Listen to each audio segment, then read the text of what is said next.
It's going down right now with the Jozabad podcast. Make sure y'all watch the Jozabad podcast. Ringing off right now. I am the K. I need to kick it free. You know what it is. Salute, block party action. Me.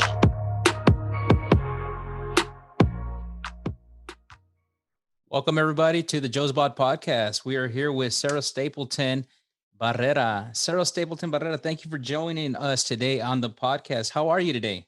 Thank you. I'm happy to be here. I'm good, trying to stay warm and, get a bunch of stuff done between now and March 1st. So I've been very busy.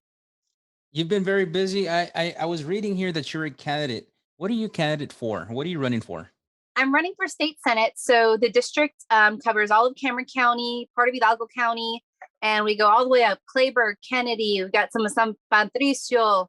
We have part of Nueces. We have B County. So it's like a 3-hour stretch of a district. So it's been quite the adventure.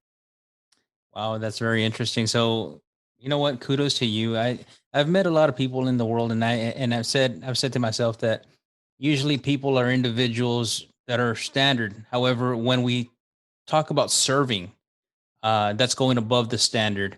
And serving is something that, when somebody has the guts to go ahead and put their name on the ballot, they want to serve. Tell me a little bit about that. Yeah. So, I've been a practicing attorney for the past 12 years, and mostly for indigent clients, the poor, the forgotten, and those that need help. So it's always sort of been in my nature to fight for the underdog, for those that are struggling. And, I find myself at a point in my life struggling. And I think we've all had situations that we've been in that are uncomfortable and not great and not fun. And, through my experiences, I had a lot of eye openers and recognized that, my gosh, if I'm an educated person with a degree and I'm struggling to this extent, look at the people around me that don't have what I have. Can you imagine, the obstacles that people are faced with every day? And so, I threw my hat in the ring back in 2020, and we made a big splash, and here we are again. And it's really exciting. I think that if we can win, I feel so hopeful that we can actually make some real change, and people talk about, well, we could change.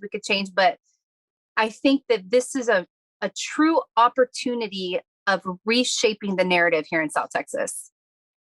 South Texas. So you're originally from Brownsville, Texas?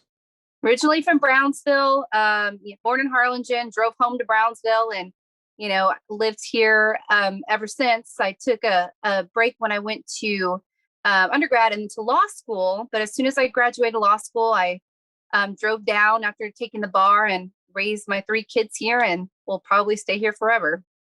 I've had some attorneys on here on this podcast, and typically they have their own personal story to tell. And that's what I want our listeners to hear about, Sara. What is your story? I mean, take us back.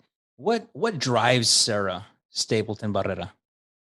So I found myself about 8 years ago as a single mom, really struggling, trying to work full time, pay for childcare, deal with healthcare needs, afford Pampers sometimes was even a really hard time. And I was living in this, in this bad house with horrible electrical, bad water situation. And one night, in the middle of the night, I woke up around 12 a.m. and I smelled burning. And there was a fire in the house from this old rusty water heater that we had. And so between my room and between my 2-year-old's nursery, there was a flaming fire. So luckily I, ran to the kitchen, found a fire extinguisher, and put this thing out.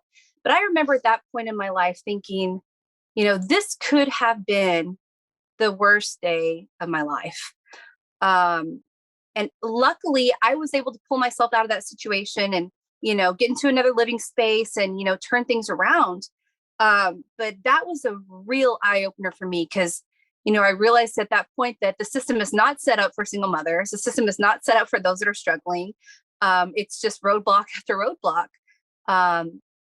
So from that moment forward, I did a lot of soul searching and a lot of reflecting and a lot of researching and, research what our current senator had been doing.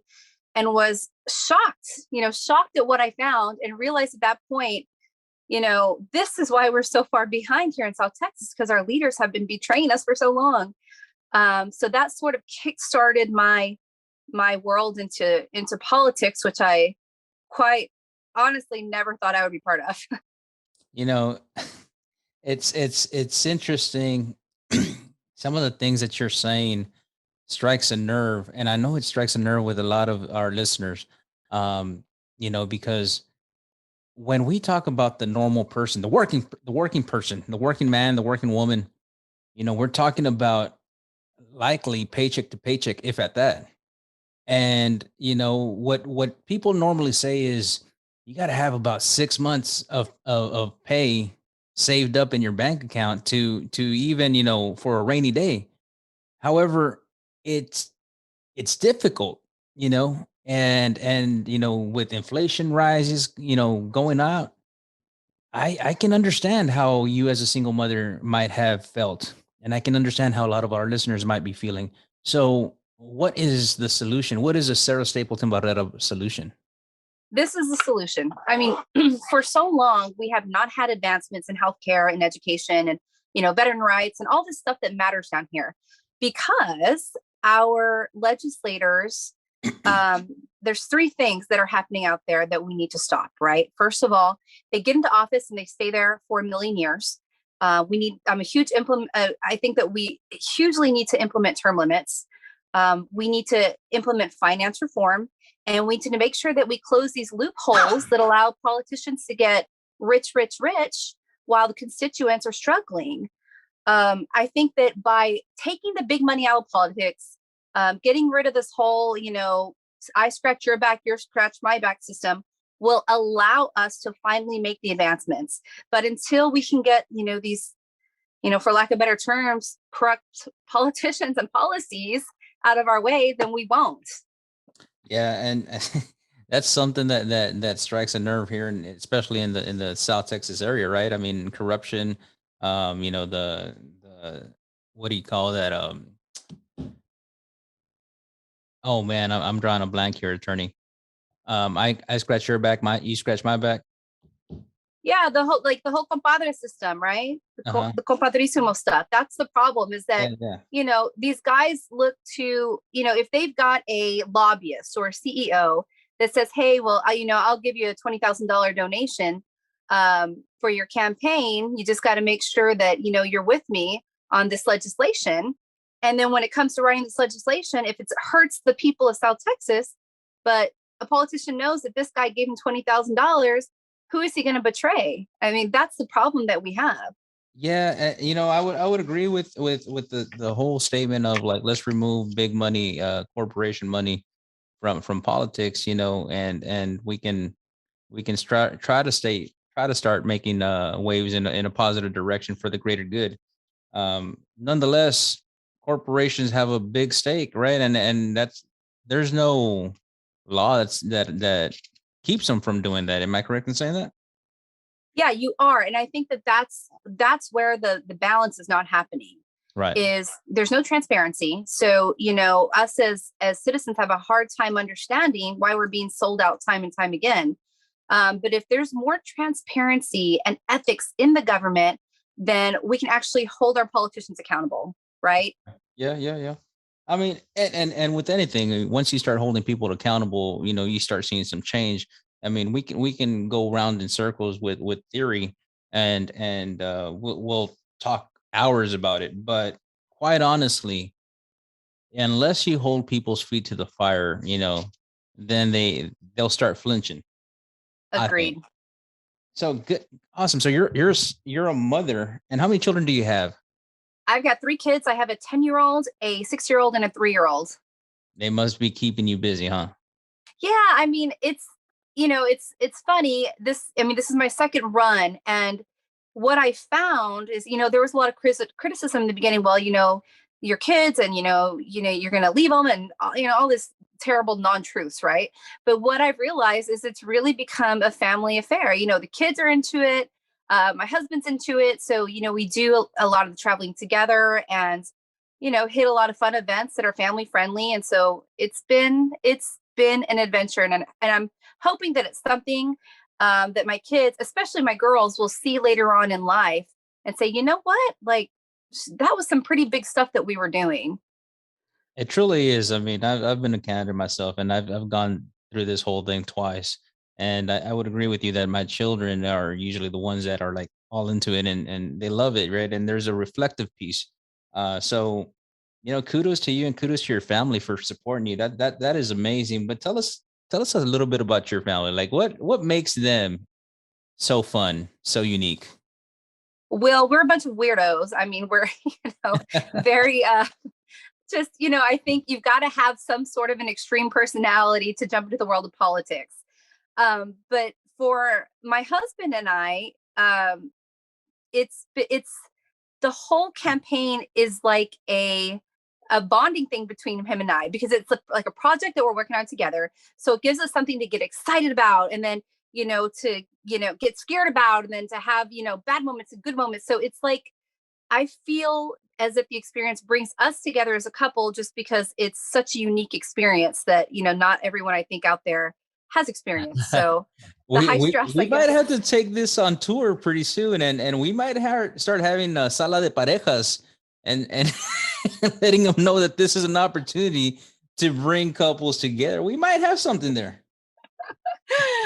I think so. Yeah, on in other news, we have a freeze going on, and last time our area experienced a freeze. The governor was I mean, the governor and some of his buddies out there were taking trips to Cancun and trying to figure out what happened with ERCOT. Tell us a little bit about that, and what's your take on all that? Yeah, I mean, it was a nightmare. I mean, personally for myself, we were out for 5 days, with three little kids. It's a struggle. So we were, luckily able to find shelter at a family member's house. But, luckily I had family members that still had electricity, right? And Right. so imagine those people that didn't. I mean, I think it was over 200 people in our state died because of that circumstance. And when it comes down to it, Texas is in an extremely unique position because we are the only state that has its own grid. All the other states are united in some sort of way regarding the different grids. So we have our own system, and clearly it hasn't been managed in a way that's been effective. So yeah, major transformations need to happen. I mean, obviously, it's always about money, right? We need money to ensure this is a basic necessity, that people aren't freezing and dying and burning fires in their living rooms and putting tents in their kids' bedrooms. I mean, that's what it was. And it's here we are again, and we'll see what happens. I I mean, know. looks like your lights are on and so are mine, but there's no guarantee, right, how long that'll I last. mean, that's true. I mean, that's true and clear with life. I mean, there's no guarantee with life. Today we're here, tomorrow we're not. I mean, just recently I was listening to Common. Are you familiar with Common? He did a little tour here in the Rio I Grande am. Valley, and Yes. one of the things that he was asked, and with regards to politics, his response was like, you know what, these politicians need to stop with the bullshit. Bottom Yeah. line. Um, and it resonated to a lot of what you're talking about. And I would agree with you on some of these items. And because again, we're trying to do good for good, but there's a greater need. We have to look at different things here. I mean, we have homelessness, we have education, we have health. I mean, health has been at the helm of it all most recently, especially with COVID. How do you think your area in Texas has been handling COVID?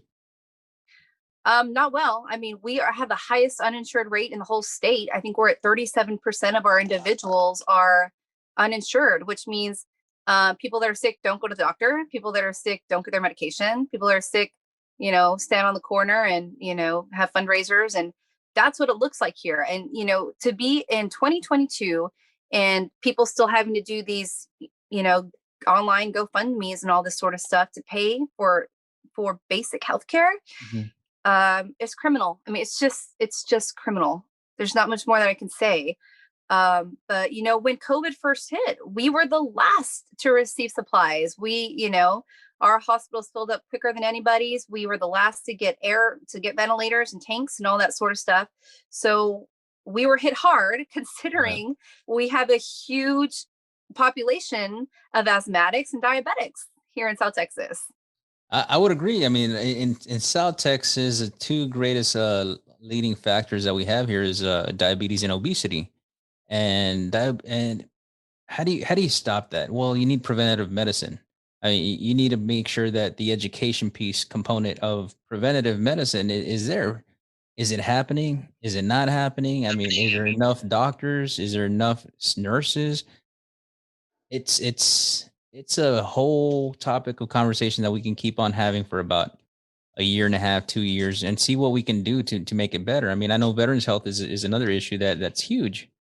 But nonetheless, most recently, like our family has been struck with some cancer, and one of people always have to go to Houston to MD Anderson.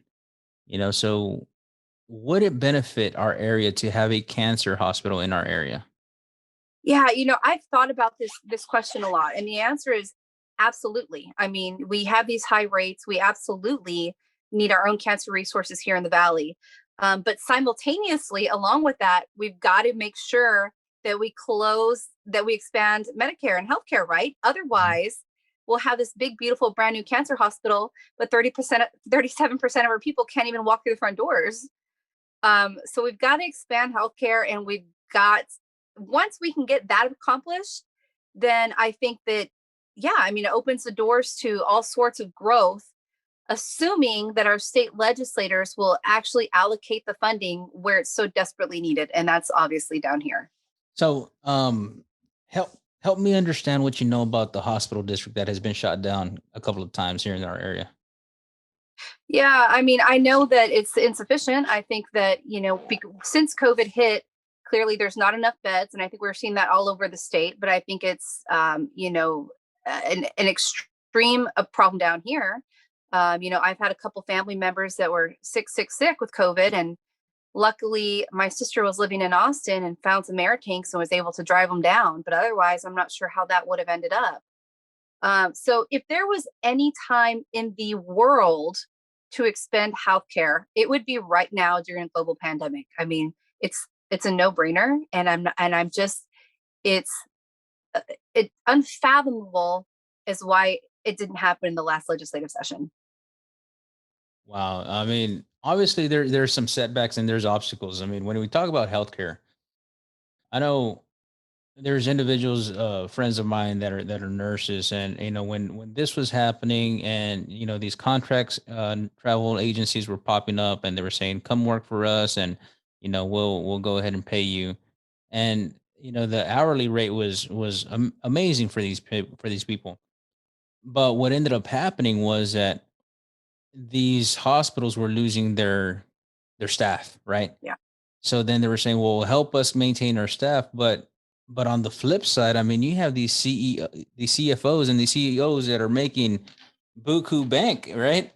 And yet they still can't figure out on how to raise, and match what these agencies were paying. So I think that, I know most recently there's going to be something called the Million Nurse March in Washington come May 11th, and part of that is the keeping up with the wages.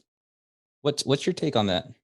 Yeah, look, the talk is always about a living wage and what the minimum wage should be, right? But this is the thing, even if we're talking about if lifting the minimum wage to $15 an hour, which it is in, several states around the United States, do you think that for example, a single dad with 5 kids working 2 jobs can live off of $15 an hour? I mean, is that really a Well, living well, the first wage? thing I gotta say is, why is he having 5 kids? No, I'm just kidding. I mean, it happens, right? So we've Yeah, it we've does. seen it Real happen. talk, real talk. Yeah. So yeah, I mean, certainly we've got to figure out a way that people can work and not have to live like we were talking about, paycheck to paycheck to paycheck. Yeah, yeah. But certainly the minimum wage does need to be raised. And I think that there needs to be a way of looking at circumstances and getting people, trained in the workforce, and providing more opportunities for people to dig themselves out of these holes that are so cyclical, and that, unfortunately seem to be passed down from generation to generation. Well, I mean, and I acknowledge everything you say, and I want to add that what in order to break the that whole cyclical cycle that we're talking about, I mean, families need to understand that there's a better way of doing things, but it starts with educating themselves with respect to how do we get out of this. You know, if you're making $8 to $15 an hour, there's no way in hell as to why you should be spending above your means as far as like taking out a brand new truck, as far as, let's go out on this spending spree. Let's go take these trips, um, keeping up with the Joneses type of thing, right? You've heard that Sure. before. And unfortunately, we have a high percentage of families that do that. So when can they ever get out of that? Well, part what I'd like to add to is that, when we start educating our children on investments, on, insurances that are needed, life insurance, for example, we start developing a better opportunity for our future generations. Granted, we're not going to be the ones living that life, but if your goal is to having your family or your family's family, get out of that rut, then we should start having those financial conversations. I think. Yeah, I think you make a good point. I mean, and a lot of that can be taught in our public school system. Economics, I think, is huge. You're right. Learning how to do just basic skills that a lot of, 17-year-olds, 18-year-olds don't know, and have to learn how to do the hard way, right? Yeah, yeah. I think you're right. If those skills are implemented into our high school classrooms, then certainly it'll give kids more of an opportunity to get out of these problematic circles that they find themselves in. Yeah, and I mean, and to me, just I mean, I know I'm just one person, and I didn't learn these things in high school, but I really wish I would have had these conversations with mom and dad. That way, I could have, graduated, and, I did know that my credit score was something I needed to maintain and have good standings. Uh, but credit is one thing, actually having it is another, and like that's a big difference there, right? Yeah, certainly. Yeah, yeah. Sarah, hey man, what tell us a little bit about your top 5 on your playlist. What are you listening to right now? Like what makes you happy? What makes you, go get them and stuff like that? Oh man, Music-wise. I mean, I'm a pop junkie, I just like top 40 stuff, whatever's on the radio, I'm good with. I'm actually was a music major in college, No and way. yeah, and got a vocal performance degree. So that was sort of my background, Uh-huh. was music, and I used to travel around, different parts and with different types of bands and all sorts of stuff back in my 20s. So it was really something that I loved. What did you Um, play? I played the guitar, I played the piano, but mostly, I mean, I was a vocalist. That was my main, and I used to sing weddings and that sort of stuff. So that was, uh, You heard it here first. I had not heard Sarah is a singer and a musician, but it sounds like Sarah can sing at your next boda, man. I really think so. I sure can. Spent about a Wow. decade doing weddings. So What is it that you would normally sing? Like, I mean, is it like mariachi or is it like English? I can do a little bit of everything. I mean, from, top 40 hits to Selena stuff to Ave Marias. I mean, whatever you want, I can pull out. Wow, wow. What's your most what's your memory, your greatest memory of you singing?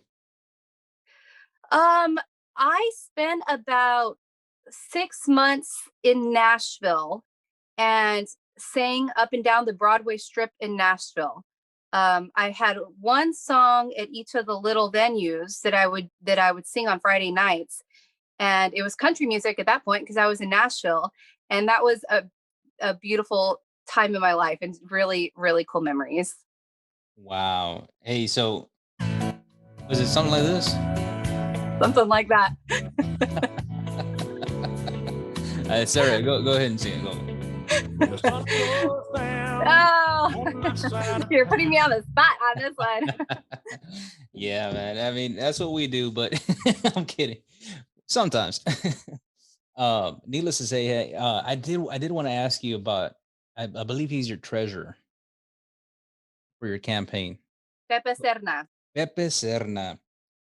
If for those of you listening, Pepe Serna is a very famous actor that has. If many of you know, you would know him in the movie Scarface, and the most famous line that I can remember is, "This doesn't look like me." Hey, you look pretty, man. Pepe Serna. Pepe Serna. So who is he, and how did he commit to your campaign? So he's my tío through marriage.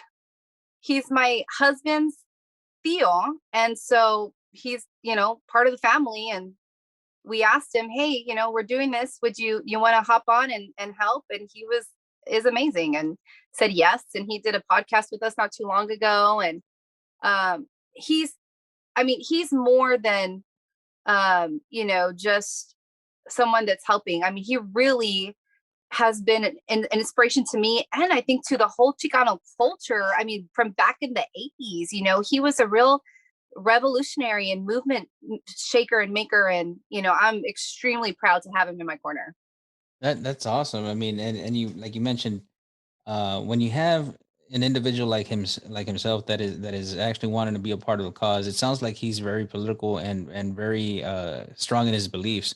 So what are some of the things that he's guided you with, as far as your campaign?